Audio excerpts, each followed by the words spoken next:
Delays, cancellations, stranded passengers. From Wisconsin to Texas, from Atlanta to Colorado. In fact, anywhere the temperature drops below freezing, winter weather can create a nightmare for air travel. But even in the worst conditions, people still need to get to where they want to go.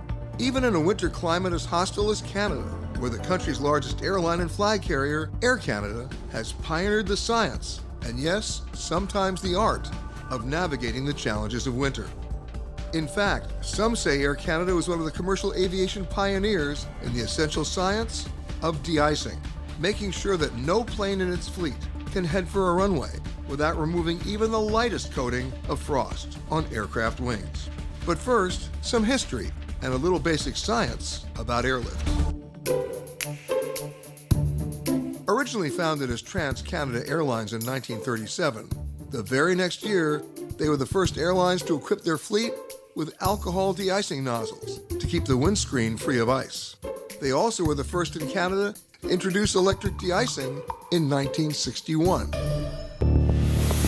De-icing is essential because the smallest bit of snow or ice accumulation on an aircraft can disrupt the aerodynamic airflow that allows for successful lift, with potentially fatal consequences if that lift is interrupted. Historically, there have been numerous serious air accidents linked to icing, like Air Florida Flight 90 in 1981, or in 1985, Aero Air Flight 1285R. 256 fatalities, the deadliest aviation accident in history on Canadian soil. The danger can come when a plane encounters snow or ice on the runway, or when the plane passes through moisture in the air, like in a cloud, that instantly freezes to the body of the plane. As more people started flying after World War I, the need for de-icing solutions grew. Different agencies and companies conducted research in wind tunnels and field experiments, testing ideas like rerouting hot engine exhaust to melt the ice, or modifying the plane's design to prevent ice formation. But the solution that would eventually find long-term success was chemical. In winter operations, de-icing is critical.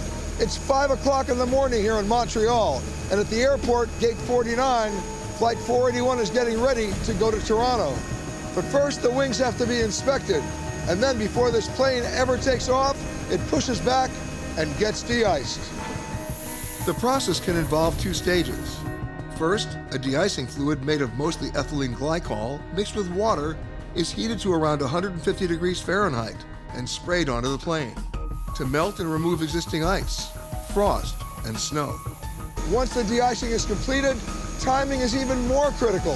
If the plane doesn't fly within just a few minutes, it's got to come back and get de-iced all over again. The time between de-icing and takeoff is called holdover time. And the worse the precipitation conditions, the shorter the holdover time. And if that window needs to be extended, the plane can go through a second treatment stage, anti-icing.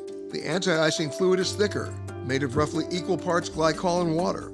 Once it's applied, the mixture's lower freezing point inhibits new snow or ice from accumulating, and the plane can now proceed to take off.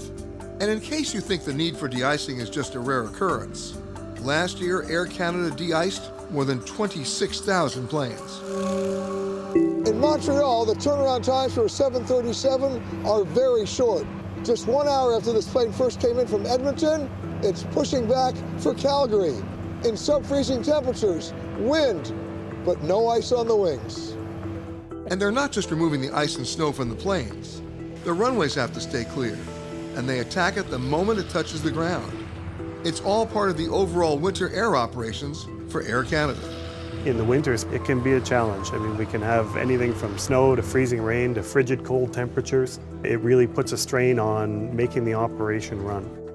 Neil Wisniewski is the Director of System Operations Control for Air Canada. Located in Brampton, outside of Toronto, Systems Operation Control, or SOC, is essentially Air Canada's mission control for its entire fleet, with 145 employees working round the clock, planning aircraft routes and monitoring and responding to any form of delays, which rises to a whole different level in the winter months.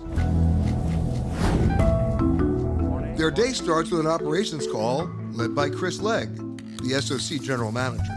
Good morning, everyone. We did see winter weather continuing in our Canadian stations, which did have an impact on our fleet. The SOC has a full army monitoring all aspects of Air Canada's operations, like checking on fuel that's already on board Air Canada planes currently in the sky. Not for the amount, but for the temperature. What I'm going to do is I'm going to run a fuel temperature prediction program for this particular flight, Toronto to Vancouver. In this case here, we're well below the actual freezing temperature of that fuel. If the temperature did exceed the minimum acceptable temperature, we would either descend the flight, climb up depending on where that warm air is, or we would reroute the flight around that colder temperatures. And on the ground, they can carefully monitor all the de-icing activity. During some of our busiest hours, there are 50 aircraft departing from the terminal every hour. And you're looking at anywhere between 7 to 10 minutes that each aircraft is spending sitting at the de-icing pad. So, they're whipping those in and out. You have, depending on the weather, you may have as little as, 15 to 20 minutes from the time they get sprayed to the time they have to be off the runway. Even with the most efficient systems, delays are inevitable. So Air Canada plans for that as well. If you're wondering why your flight is showing a longer time in the winter months, it's because Air Canada has the de-icing contingency already built into the schedule. In the winter specifically, we build in extra time on turnarounds on aircraft. We build in spare aircraft within our fleet. We make sure that we have spots in our schedule where we can actually pick up flying and absorb certain delays.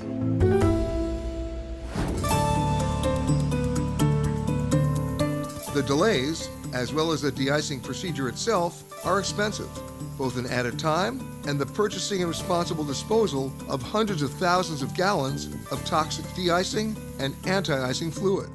But a new technology could revolutionize the process.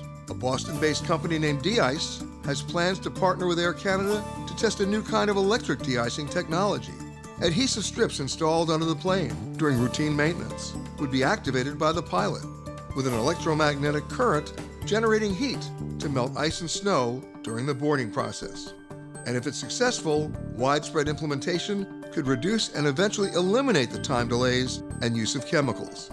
And that new technology could be flying within 18 months.